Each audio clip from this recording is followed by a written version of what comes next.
Hoy quiero hablarles acerca de saldar cuentas. El tema de hoy se titula Saldando deudas. Pero antes de entrar en todo este contexto, yo quiero que tome su Biblia y me acompañe al libro de Mateo, capítulo 6. Rápidamente, Mateo capítulo 6, versículo 12, y nos vamos a saltar nuevamente un versículo más. Mateo 6, 12 dice: y perdonando nuestras deudas, como también nosotros perdonamos a nuestros deudores. Versículo 14. Porque si perdonáis a los hombres sus ofensas, os perdonará también vosotros, vuestro Padre Celestial. Mas si no perdonáis a los hombres sus ofensas, tampoco vuestro Padre os perdonará vuestras ofensas. Lucas capítulo 11 describe este mismo versículo del inicio de otra manera y sustituye la palabra deuda por ofensa y nuevamente cae a deuda. ¿Qué quiero decir con esto? Resulta que hay una relación entre la ofensa y la deuda, es decir, son equivalentes. Y se lo voy a explicar dándole los conceptos. Una ofensa equivale a una deuda. La deuda dice que es la obligación de una persona de pagar o devolver una cosa. Una obligación moral a una persona de dar o corresponder a algo. El deudor es la persona obligada a satisfacer esta deuda. Es decir, cuando usted lo dañan, cuando usted lo critican, cuando usted lo hieren, lo lastiman, cuando hacen algo en contra suya, lo que están haciendo es crear una deuda. ¿Sabe? Cuando usted recibe todo eso, le es quitado algo le es robado. Y hay una necesidad en usted de recuperarlo. Es decir, esa persona le debe a usted la alegría que cargaba, la paz que cargaba. Esa persona está en deuda con usted y usted desea recuperarlo. Ese es un sentir muchas veces muy peculiar de nosotros. Alguien nos ofende y queremos ir en contra de esa persona porque sentimos que algo se nos fue arrebatado. Esa persona está en deuda y debe pagar por lo que hizo. Ese es el pensamiento. Es más, es tan intranquila nuestra mente que podemos estar quietos sin pensar en la nada. De repente, esa persona viene a nuestro pensamiento y nos armamos el show. Venimos y creamos una batalla épica. Ya sabemos que esa persona viene con todo a criticarnos y nosotros ya imaginamos el argumento con el que vamos a responderle. Nosotros ya tenemos en mente la respuesta perfecta para dejarlo humillada. Y si por fuera poco, venimos y nos articulamos la respuesta de ellos y tenemos el contraataque. Es decir, no estamos en paz. Algo se nos fue quitado. Y si no lo ha hecho, pues, bueno, creo que yo no debo estar en este altar. Habré sido yo la única loca que se imaginó alguna vez alguna pelea o que tuvo algo contra alguien. Pero hoy no quiero hablarle de la deuda. Sé que muchos de ustedes, a como tienen deudores, ustedes también, a como mi persona, han sido deudores para otros. Nosotros también le debemos algo a alguien. Lastimamos a una persona y no nos dimos cuenta. O quizá la persona que nos lastimó no se dio cuenta. Pero más que hablarles acerca de la deuda, como le dije, hoy quiero hablarles acerca de una persona que decidió no cobrarlo. Una persona que hasta defendió a sus deudores y por si fuera poco, los bendijo. Y si no me cree, quiero que vaya buscando en el libro de Hechos el capítulo 7. Lo voy a ubicar en el contexto. No le voy a dar el siguiente versículo todavía. Hechos capítulo 7 tiene una antesala. Vamos a hablar de Esteban. Esteban era alguien que fue lleno del Espíritu Santo. ¿Y saben qué dice la Biblia de él? Que al ser lleno de gracia y poder, hacía grandes prodigios y señales. Es decir, Esteban era una bendición. Esteban era el tipo de persona con la que usted desearía toparse. Esteban estaba haciendo lo que Dios le había enviado a hacer. Pero en medio de lo que estaba haciendo, personas se habían levantado en contra de él. Personas que no soportaron su sabiduría. Y esto lo describe la Biblia. Personas que no toleraban el espíritu que había en él. Que trataron de ponerse en su contra con su propia voz. Y no pudieron contra él. Porque había una gracia especial sobre Esteban. ocurre que estas mismas personas que se habían levantado en contra de él, armaron un plan y buscaron testigos falsos que dijesen hasta el concilio o ante un juez que Esteban estaba diciendo blasfemia contra Moisés y contra Dios. Se armaron el plan perfecto. Esteban fue llamado para estar ante el juez. El juez le pregunta, entonces, ¿qué dices a todo esto que dicen de ti? Y Esteban no se puso a defender ni a estar vociferando contra ellos, que ustedes que estos son mentirosos, que aquí no. Él aprovechó el momento y empezó a hacer lo que ha estado haciendo, a proclamar la palabra de Dios. Empieza a hablar desde el tiempo de Abraham hasta los tiempos actuales. Y en medio de eso, los angustiadores, las personas que estaban en contra de él, se airaron más, se molestaron muchísimo más, no lo soportaban. Y esta es la escena que precede aquí al versículo 57. Hechos capítulo 7, versículo 57 en adelante, dice: entonces ellos, dando grandes voces, se taparon los oídos y arremetieron a una contra él. Es decir, las personas ya no toleraban escucharlo, ya no querían saber de Esteban, ya no querían saber de qué era lo que estaba proclamando o diciendo. Continúa el versículo 58. Y echándole fuera de la ciudad, le apedrearon. Y los testigos pusieron sus ropas a los pies de un joven que se llamaba Saulo. Y apedreaban a Esteban mientras él invocaba y decía: Señor Jesús, recibe mi espíritu. Versículo 60. Y puesto de rodillas, clamó a gran voz: Señor, no les tomes en cuenta este pecado. Y habiendo dicho esto, durmió. Entiéndase por durmió que murió.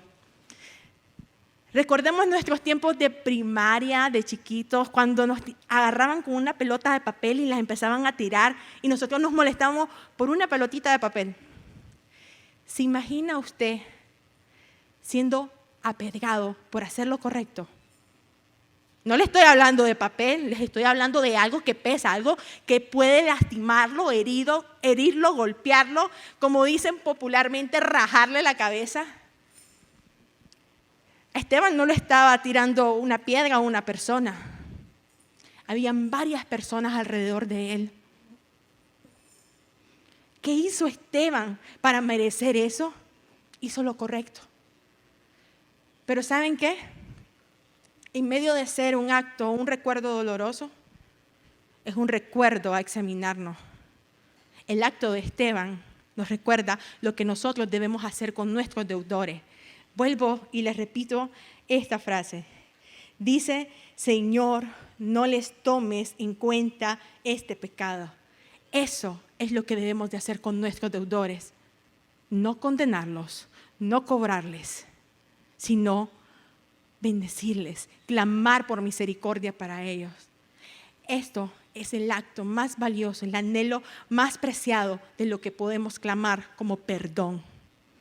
Y hoy deseo compartir con usted 3 puntos en donde usted pueda examinarse para saber si realmente perdonó.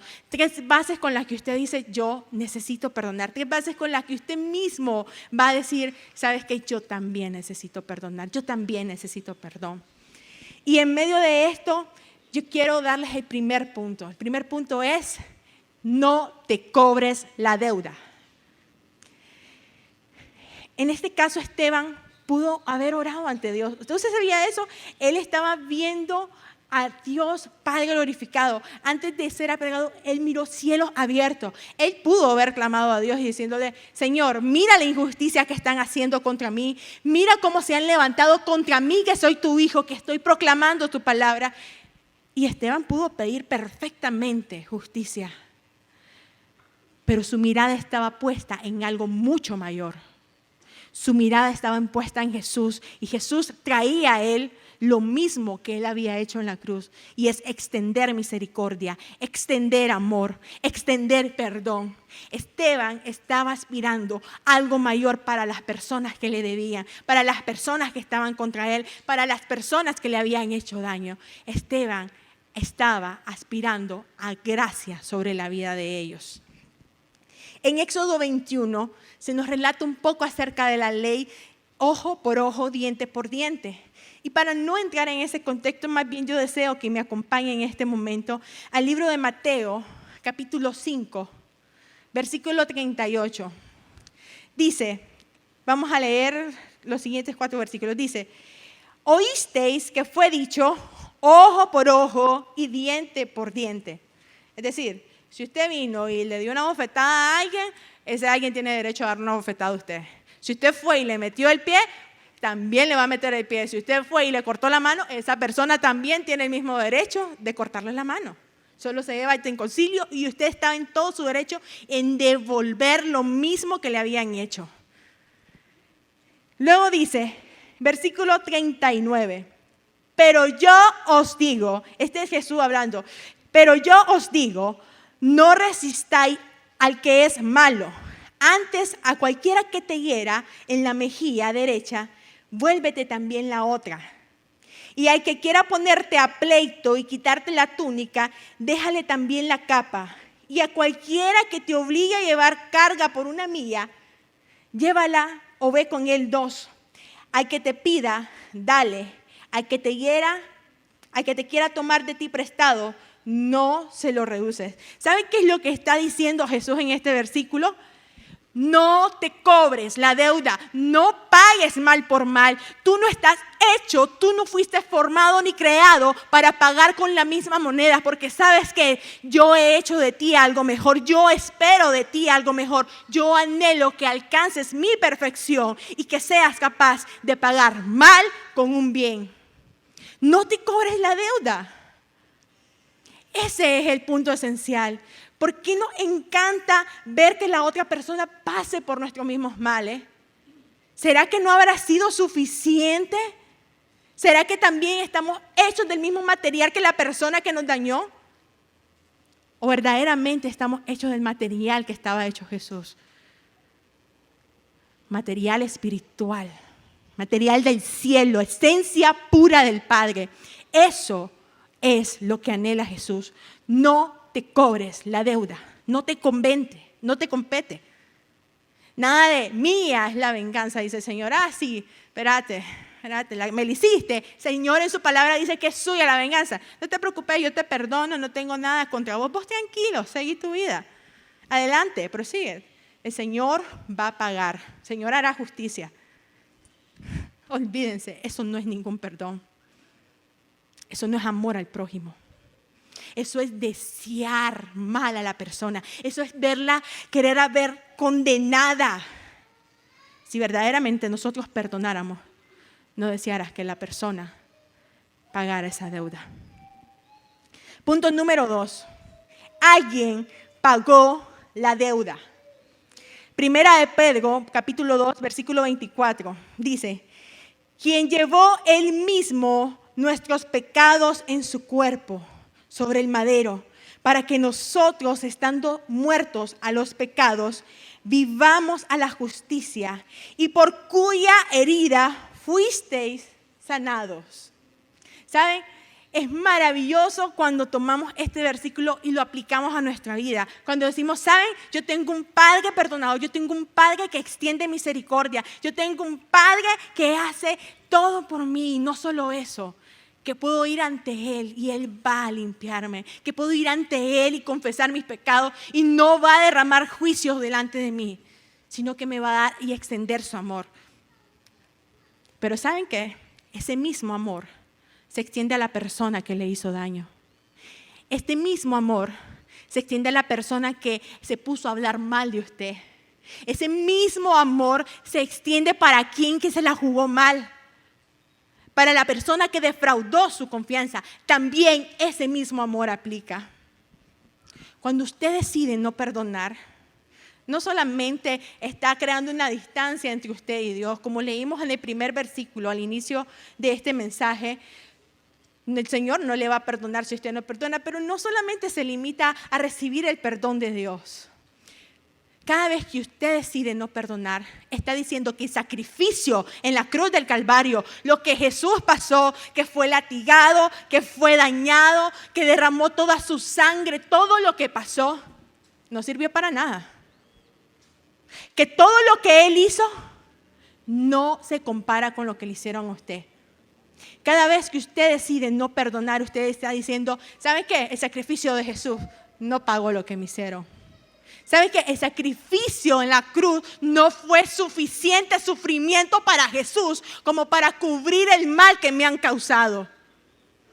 Eso sucede cada vez que nosotros decidimos no perdonar, cada vez que nosotros decidimos cobrarnos la deuda, por cuanto no sabemos o no reconocemos que Él también pagó el precio por esa persona y no solo por mí. Tercer punto. Bendice a tu deudor y confía en Jesús. Lucas capítulo 6, versículo 27 al 28. Dice, pero a vosotros los que oís, ¿cuántos trajeron su oído hoy?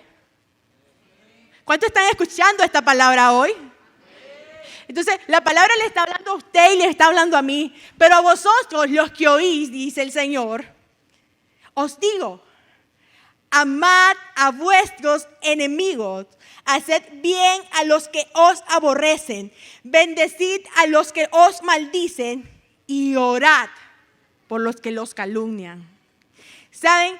El nivel más alto de perdón que podemos anhelar es el de orar por nuestros enemigos, el bendecir su vida, el decir, Señor, ¿sabes qué? Sin importar lo que esa persona haya hecho, yo quiero que tú la restaures, yo quiero que tú bendigas su vida, yo quiero que tú seas añadiendo bendición, Señor, que la lleves a un siguiente nivel. ¿Saben? Eso estaba haciendo Esteban mientras estaba siendo apedrado por tantas personas, mientras tiraban piedras a su rostro. Esteban estaba diciendo, Señor, no le tomes en cuenta este pecado.